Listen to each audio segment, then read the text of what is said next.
Part 1, The Perfect Picture. Daniel Roth was the kind of man who kept his life in tidy order. His suits were always pressed, his watch always shined, and his calendar never had a single unmarked square. He was an architect by trade, precise, elegant, logical, and he built his life the same way he designed buildings, with purpose and care. His wife, Anna, was the contrast he loved. Wild curls, spontaneous plans, and a laugh that made people turn. She was warmth, softness, color, everything his clean-cut world needed to feel alive. They had been married for 8 years. Everyone envied them. To the outside world, they were the perfect couple.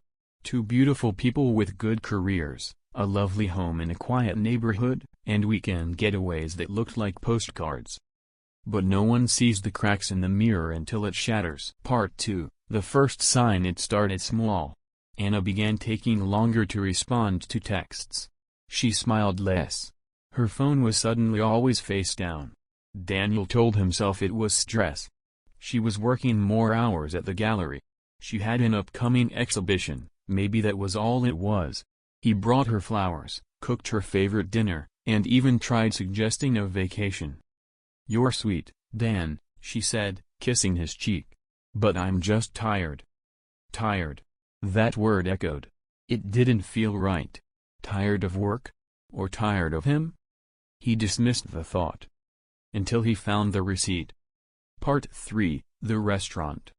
It was tucked into the bottom of her coat pocket, a receipt from a restaurant. A very expensive one. Not the kind of place Anna went with friends.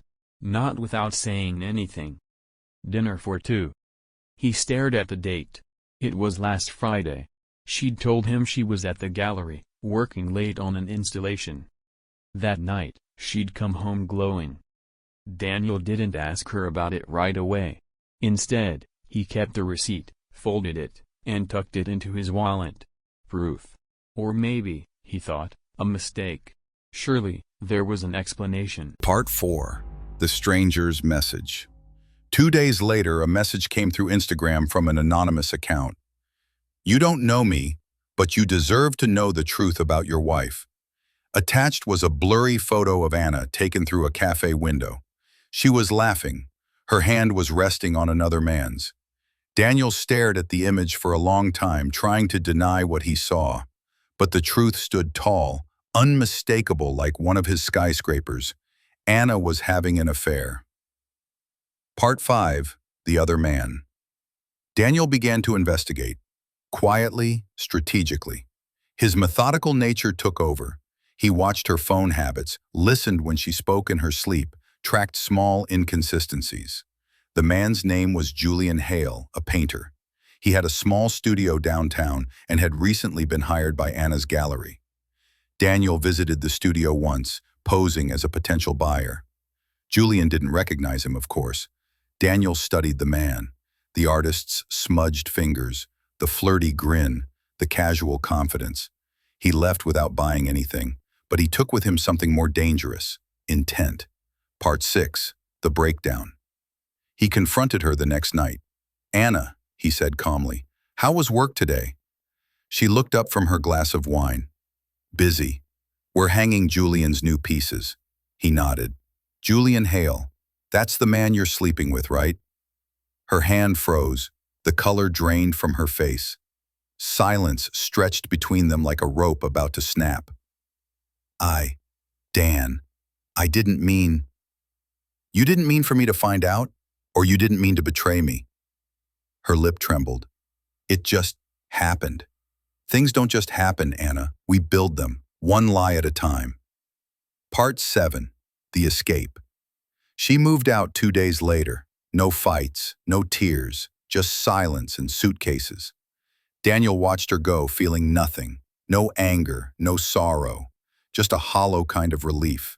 The truth had been exposed. The mirror was broken. Weeks passed. He returned to work, kept to himself, ignored friends' concerned texts. The house was quieter, cleaner, colder. Until one night, he returned home and found a painting on his doorstep. A small canvas. It was one of Julian's, titled Apology. A note was taped to the back. I didn't take her. She left herself. Part 8. The twist. Months later, Daniel got a call from the police. Julian Hale was dead. Apparent suicide, pills and vodka. The investigation revealed something odd. His journal contained pages about Anna. Obsessive pages. Detailed entries of her movements, photos, letters that were never sent. It hadn't been a mutual affair. Anna had ended things after a few weeks. Julian had become unstable, possessive, delusional. He thought they were soulmates. He blamed Daniel for standing in the way. The affair wasn't love. It was a storm Anna couldn't control. And Daniel realized something that made his blood run cold. He hadn't lost her to another man. She had been running from one. Part 9. The Mirror. Again, Anna returned a year later. She stood on his doorstep, older somehow, more cautious. "I'm not asking to come back," she said softly. I wanted you to know the whole story." He let her in. They sat at the same table where they had once shared dinners, arguments, and laughter. "I made a mistake," she admitted, "but not the one you think. I thought Julian was excitement. He was danger, pretending to be passion." Daniel looked at her for a long time, then he stood, went to the closet, and returned with something in his hands, the old receipt. He placed it on the table.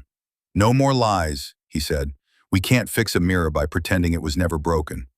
But maybe we can build something new from the pieces." She nodded, eyes wet with regret and hope. Epilogue. Architecture of healing. Daniel didn't forgive her that night. Forgiveness isn't lightning, it's brick by brick. They didn't fall back in love, they learned each other again. It was awkward, slow, and painful at times, but it was honest. The perfect picture was gone, but in its place they built something far more real. A new home, one that had cracks, but no lies. End.